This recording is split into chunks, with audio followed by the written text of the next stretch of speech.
ये जो AC blast के जितने भी वाक़े हैं उनकी वजह से आज मैं जो अपना टेक्निकल के जो लोग हैं, एसी टेक्नीशियन लोग हैं, उनसे मैं आज मुखातिब हूँ। आप लोग ज़हन में एक बात रखिएगा कि अगर ये एसी की जो इंडस्ट्री है ना, अगर ये तबाह होती है, इसमें किसी भी और आदमी का नुकसान नहीं होना। इसमें ना यूट्यूबर का होना है, ना बड़ी बड़ी कंपनियों का होना है, ना आम इंसानों का होना है। वो सिर्फ और सिर्फ नुकसान होना है तो आप लोगों का होना है। आप लोगों को ये बात पता है कि सिर्फ एक ही कंपनी है जो पिछले कई सालों से पाकिस्तान में सबसे बेहतर काम कर रही है, उसके मुकाबले में कोई भी उसके कंपटीटर अभी तक बेहतर तरीके से काम करने में नहीं कामयाब हो रहे। और इसी कंपनी की वजह से हम जो टेक्नीशियन लोग हैं, जो आम तबका है, उसकी बहुत बड़ी तादाद है जो पैसे कमा रही है पिछले 3-4 सालों से। अगर ये कंपनी बेहतर तरीके से काम ना करती तो आप लोगों का भी बहुत मुश्किल होना था संभलना। मैं कलमा पढ़ के कहता हूं ला इलाहा इल्लल्लाह मोहम्मद रसूलुल्लाह, अल्लाह पाक को गवाह रख के कहता हूं, मुझे आज दिन तक किसी भी कंपनी ने नहीं बोला कि R32 के हक में बात करो या किसी कंपनी के हक में बात करो। ये मुझे नजर आ रहा है कि हम लोग किस तरह जहालत की तरफ जा रहे हैं और गलत रास्ते पे जा रहे हैं। और मैं अपनी जन्नत सीधी करने के लिए, अपना रास्ता सीधा करने के लिए, आप लोगों को बचाने के लिए सिर्फ वीडियो बनाता हूं। तो आप लोग अपने ज़हन में रख लें, नुकसान सिर्फ और सिर्फ आप लोगों का हो रहा है और किसी का नहीं नुकसान हो रहा है। और इससे भी ज्यादा मुझे दुख ये है कि ये लोग और खास तौर पे जो मीडिया है वो आप लोगों का नुकसान कर रहे हैं और आप लोगों को इसमें इस्तेमाल भी हो रहे हो। आप लोग खुद इस्तेमाल हो रहे हो अपनी तबाही का सबब बनने के लिए। और 2 से 3 साल के बाद अगर ये कामयाब हो गए ये इंडस्ट्री तबाह करने में, तो 2-3 साल के बाद मेरी जो वीडियो लाजमी देखिएगा, आपको बहुत कुछ पुराना याद आ जाएगा। मैं अपनी इन जो टेक्नीशियन तबका जो मेरे दिल के सबसे करीब है, इनके फायदे के लिए मैंने सबसे बड़ी जो बात सोची हुई थी वो मैं आज आपको और इन बड़ी बड़ी कंपनियों को भी बताता हूं। जो कंपनी ये काम करेगी, मैं सब टेक्नीशियन से अपील करता हूं उस कंपनी को हमेशा सपोर्ट करें। बात क्या है? बात यह है कि मैं चाहता हूं कि जिस तरह मैं कंपनी का मालिक हूं, मेरी बहुत बड़ी कंपनी है, मेरा दुनिया में नाम है। अब मुझे अपने साथ एक कोई इदारा बनाना चाहिए जहां पे लड़कों को प्रैक्टिकल काम सिखाया जाए, जिसमें 80% प्रैक्टिकल हो और 20% थ्योरी हो, वो सिखाया जाए। क्योंकि हमारे स्कूल, हमारे टेक्निकल इदारे बिल्कुल भी अच्छा बच्चा तैयार नहीं करके दे रहे, उन्हें बिल्कुल कुछ भी नहीं पता है। यहां पे इनको तैयार किया जाए, तैयार करने के बाद इनको यहां से वो सब ट्रेनिंग दी जाए जो बाहर के मुल्कों में जरूरत होती है। बाहर के मुल्कों के जिनके 20-20, 25-25 साल के लोगों के तजुर्बे हैं, उनको भी यहां पे लाके हायर किया जाए। वो यहां पे लड़कों को बताएं कि बाहर सऊदी अरब, दुबई में काम किस तरह होता है, कफील के मसले बने क्या होता है, शॉप पे काम करें क्या होता है, मेंटेनेंस कंपनी में काम करें क्या होता है। ये सब चीजों के बारे में इनको ट्रेनिंग दी जाए। साथ इनको 80% काम स्किल और 20% को थ्योरी एसी के मुतालिक सिखाई जाए। उसके बाद दूसरा बड़ा मसला हम लोग के साथ क्या है, हम लोग जब बाहर जाने की इतनी जल्दी होती है कि ये जो माफिया एक और है जिन्होंने एजेंसियां बना के बैठे हुए हैं, वहां पे हम जाते हैं, वहां पे 2-2, 3-3, 4-4 एजेंट होते हैं जो लाख 2-2 लाख रुपए का खर्चा होता है, वो हमारे से 10-10, 15-15 लाख रुपया लेते हैं और अपने रिश्तेदारों को और अपने जानने वालों को या जिनसे ज्यादा पैसे लेते हैं उनको वो बाहर भेजते हैं। जब वो लोग बाहर जाते हैं तो वो हमारे मुल्क के लिए एक गलत चीज का सबब बनते हैं, क्योंकि उनको ना काम आता होता है, ना वहां के माहौल का बना होता है, अजीबो गरीब ज़हन के वो लोग होते हैं। तो यहां पे ये कंपनी जो है लड़कों को 16, 17, 18 साल के लड़कों को पकड़े, उनको 80% काम सिखाए, 20% थ्योरी सिखाए। उसके बाद बाहर के 20-25 साल के तजर्बे वाले आदमी को हायर किया जाए, वो उनको सऊदी अरब, दुबई के बारे में सारा काम सिखाएं, तरतीब सिखाएं और अरबी भी सिखाएं। और साथ ही अपनी एक एजेंसी भी, जो मैन पावर एजेंसी होती है, वो भी बनाएं, वहां पे लड़कों को बिठाएं और सऊदी अरब, दुबई में मौजूद कंपनियों से राब्ता करें और उनको मैन पावर भी खुद ही सप्लाई करें। क्योंकि आपके पूरा पोर्टफोलियो, पूरा प्रोफाइल आपका क्या है कि हम एक बहुत बड़ी कंपनी है, इंटरनेशनल कंपनी है, हम लड़कों को ट्रेंड भी करते हैं। ट्रेंड करने के बाद उनको जो सऊदी अरब, दुबई में जो कुछ जरूरत होती है, रिक्वायरमेंट होती है, वो हमने प्रोफेशनल रखे हुए हैं, वो इनको ट्रेंड किया जाता है उन आदमियों के थ्रू। उसके बाद हम बिल्कुल ट्रेंड बंदे, हमारी अपनी एजेंसी भी है, हमको इधर उधर से हायर नहीं करते लड़के, और हमारी एजेंसी, हम बेहतरीन लड़के आपको आपके मुल्क में भेजते हैं। इस तरीके से ये पूरी इंडस्ट्री, ये पूरे लड़के और बाहर जाने वाले लड़के भी अच्छे खासे पैसे कमाएंगे। सिर्फ ये एक तरीका मौजूद है। और आज मैं 3 साल से कोशिश कर रहा था, मैं नहीं था कुछ कर सक रहा। आज मैंने ये बेहतर मौका समझा कि सब दुनिया को बताया जाए कि इस तरीके से आप हमारे जो टेक्नीशियन के लोग हैं, टेक्निकल लोग हैं, उन लोगों को उठाएं। ये एक बात होगी।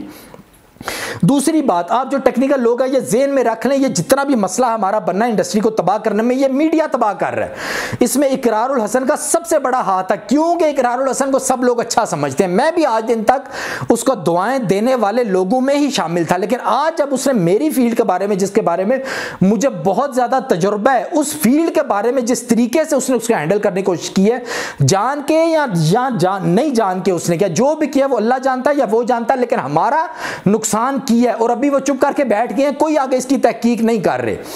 और इसके अलावा जितने भी यूट्यूबर से जो मेन है, आसिफ जाट है, रूही टीवी है, उर्दू पॉइंट है, महरीन सब्तैन है और पब्लिक न्यूज है, इन सब लोगों की आप लोग वीडियो देख लें एक दफा से दोबारा, इन्होंने किस तरीके से, वो जो इंटरव्यू करने वाला आदमी है क्या वो इस काबिल है कि वो एसी के फील्ड के ऊपर कोई बात कर सके, या जिससे वो इंटरव्यू कर रहे हैं उनमें से भी कोई इस काबिल है। ऊपर से AR पे जब इन्होंने खबर चलाई है वहां पे एसी के ब्लास्ट होने की तस्वीरें चलाते रहे। इन लोगों से मेरी एक दफा फिर ये रिक्वेस्ट है कि आप लोगों ने ये साबित करना है कि वहां पे एसी की वजह से ब्लास्ट हुए हैं, वहां पे ब्लास्ट हुए हैं, वहां पे आग लगी है, वहां पे लोग मरे हैं, यहां तक बात ठीक है। उसकी वजह एसी थी, ये हमें हुकूमत ने नहीं बताया, ये हमें आप चैनल के लोगों ने बताया, और आपने किस बेस पे बताया है ये सबसे पहले बताया जी। और दूसरा, इससे भी आगे बढ़ते हुए आप लोगों ने कहा R32 एक कातिल गैस है, ये किस बेस पे आपने ये दो बातें रिपोर्ट की हैं? वहां पे आगे लगी हैं और वजह हमारे एसी बिल्कुल उनमें शामिल नहीं है, इंडोर बिल्कुल शामिल नहीं है। हाँ, जो भी मसले थे उनकी वजह से इंडोर हवा खींचता है, सर्कुलेट करके वापस भेजता है, उस वजह से अगर कोई आग लगी है उसमें एसी का अमल दखल नहीं है। आप लोगों ने दूसरे जो असल मकसद है उनको हाईलाइट करने के बजाय आपने एसी के ऊपर ये सारा इल्जाम लगाया है और R32 पे लगाया। एक बात ज़हन में रखिएगा, आप लोगों का मुकाबला अब दुनिया के साथ है। दुनिया ने ये प्रूव किया हुआ कि R32 इस टाइम पे सबसे बेहतरीन गैस है। R410 भी वो बंद कर चुके हैं, R22 भी वो बंद कर चुके हैं। अब आपने ये साबित करना है कि ये R32 जो कातिल गैस है या नुकसानदेह। और दूसरी बात कि इंडोर इसमें शामिल थे इन सब हादसों में, ये दोनों चीजें मीडिया ने साबित करनी है। अब हुकूमत की रिपोर्टों के पीछे ना छुपें कि हुकूमत रिपोर्ट देगी फिर ये होगा फिर डिस्कशन करेंगे। अगर आपको इतना शौक था तो आप लोगों को पहले ये नहीं मुंह से बोलना चाहिए था कि एसी जिम्मेदार है या R32 जिम्मेदार है। आप लोगों को हुकूमत की रिपोर्टों का इंतजार करना चाहिए था। और हुकूमत की रिपोर्टें क्या बनती हैं ये आपको भी अच्छी तरह पता है, ये मुझे भी अच्छी तरह पता है। तो आप लोग काइंडली अब इस चीज को साबित करें कि क्या ये वाकई इंडोर और R32 की वजह से हुआ है या इसकी वजह से नहीं हुआ, ये बताएं, चुप करके नहीं बैठे। ये दो बातें होगी। तीसरी बात, जो लोग मुझे नहीं जानते अक्सर मेरे पे इल्ज़ाम लगाते हैं या मुझे कुछ उल्टा भला कहते हैं, जिसका मुझे दुख होता है, खास तौर पर जब मेरी एसी के फील्ड के लोग मुझे ऐसा कहते हैं, क्योंकि मैंने आज तक अपनी एसी की फील्ड के लिए दयानतदारी से काम किया। मैं वाहिद ऐसा आदमी हूँ जिसने डिफरेंट एंगल दिया आप लोगों को ज़िंदगी में तरक्की करने का। आप लोग आज से पहले सिर्फ काम सीखने पर तवज्जो देते थे, वो भी उल्टे सीधे काम सीखते थे जो 1 महीने का काम है 10-10 सालों में सीखते थे। मैंने आने के बाद आपको बताया है कि एसी का काम सीखना सिर्फ एक छोटा सा पोर्शन है, जब तक बाकी बातें आप नहीं सीखते आप जिंदगी में तरक्की नहीं कर सकते। वो सारी बातें मैंने आपको सिखाई हैं जो कि मेरे अलावा मैं दावा करता हूं किसी ने भी और अभी तक नहीं सिखाई। ये भी अल्लाह की तरफ से मेरे अंदर ये चीज़ है कि मुझे चीज़ों को डिफरेंट एंगल से देखने का तरीका है।